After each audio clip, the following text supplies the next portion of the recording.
பார்க்க போகிறது ப்ராசஸர். ஒரு மதர் போர்டோட இதயம்னு சொல்லுவோம் ப்ராசஸர்.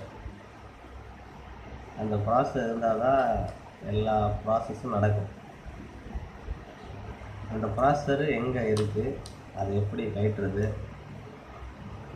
அதுக்குள்ளே என்னென்ன இருக்குது அப்படிங்கிறதான் இந்த வீடியோ மூலிமா நான் பார்க்க போகிறேன். இப்போ அது எப்படி ரிமூவ் பண்ணுறது? இங்கே பார்த்தீங்கன்னா 1 2 3 4 5 6 ஸ்க்ரூ இருக்குது. அதுக்கப்புறம் இந்த கூலிங்கில் பார்த்தீங்கன்னா இதில் ஒரு 4 ஸ்க்ரூ இருக்குது. இதை ரிமூவ் பண்ணோம்னா நம்ம ப்ராசஸரை பார்க்க முடியும். இப்போ ரிமூவ் பண்ணலாம்.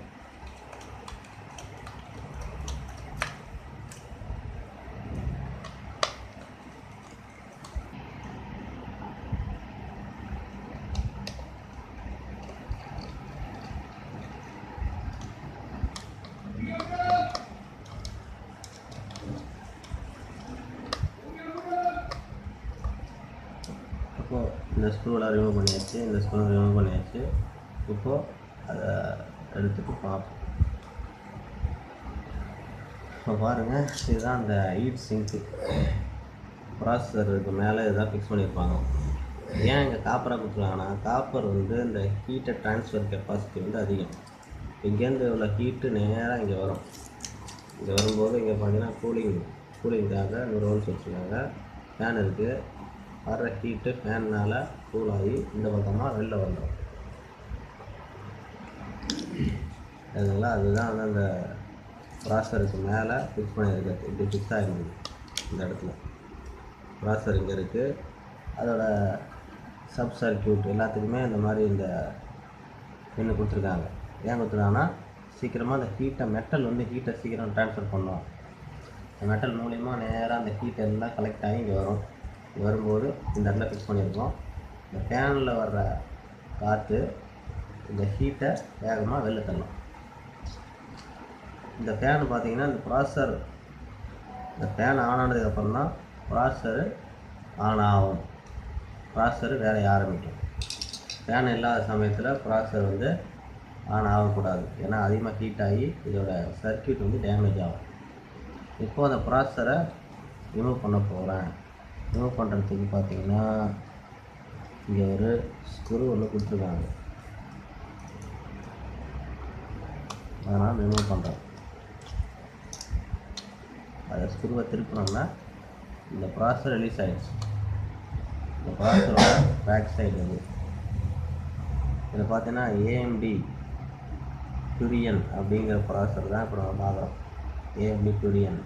இன்டெல் மாதிரி AMD ஒரு ப்ராசஸர் மேனுஃபேக்சரர். இது பார்த்தீங்கன்னா தெரியும், இது ஒரு dual core processor AMD Mac. இது டாப்பு. ஒரு பாட்டம் சைடில் என்ன இருக்குது பாருங்கள், ஒரு ஸ்மால் பின்ஸ். இந்த பின்ஸ் தான் இங்கே மதர் போர்டோட ஃபிக்ஸ் ஆகிற இடம்.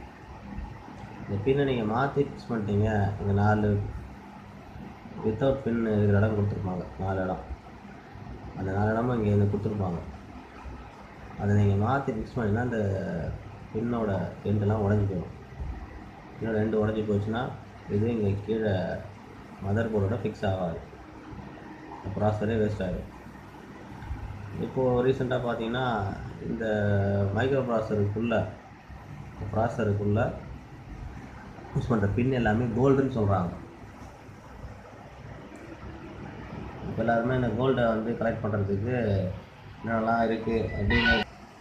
சரி, இப்போது ஒரு டாப்பு பாட்டம் பார்த்தாச்சு. இப்போது அதே மாதிரி இந்த ப்ராசஸரை எல்லா போர்ட்லேயும் இந்த ப்ராசஸரை ஃபிக்ஸ் பண்ண முடியாது. மதர் போர்டும் ப்ராசஸரும் ஒன்றுக்கு ஒன்று இன்டர்ரிலேட்டட். எந்த ப்ராசஸரை நம்ம யூஸ் பண்ண போகிறோமோ அதுக்கேற்ற மாதிரி தான் மதர் போர்டை வாங்க முடியும். நம்ம இஷ்டத்துக்கு இந்த AMD Turion இருக்குது அப்படிங்கிறதுக்காக நம்ம இன்டெல் கம்பெனிலேயோ இல்லை AMDயில் உள்ள அந்த ப்ராசஸரையோ வேறு ஒரு ப்ராசஸர் ஸ்லாட்டில் போட முடியாது. அதுக்கேற்ற மாதிரி ஸ்லாட்டு மாறும் ஒரு ப்ராசஸர். இப்போ நான் பழையபடி இதை அதிலே ஃபிக்ஸ் பண்ணுறேன். ஃபிக்ஸ் பண்ணும்போது நம்ம கரெக்டாக அந்த பொசிஷனை பார்த்து ஃபிக்ஸ் பண்ணணும். பாருங்கள், நான் கரெக்டாக ஃபிக்ஸ் பண்ணுறதுனால போய் ஃபிக்ஸ் ஆகிடுச்சு. இதை நான் மாற்றி இப்படி போட்டேன் அப்படின்னா ஃபிக்ஸ் ஆகாது, நிறைய நிற்கும். பொசிஷனில் கரெக்டாக வச்சிங்கன்னா ஃபிக்ஸ் ஆகிடும்.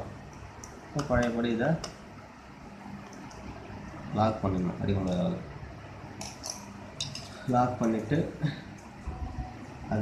அதோட இடத்துல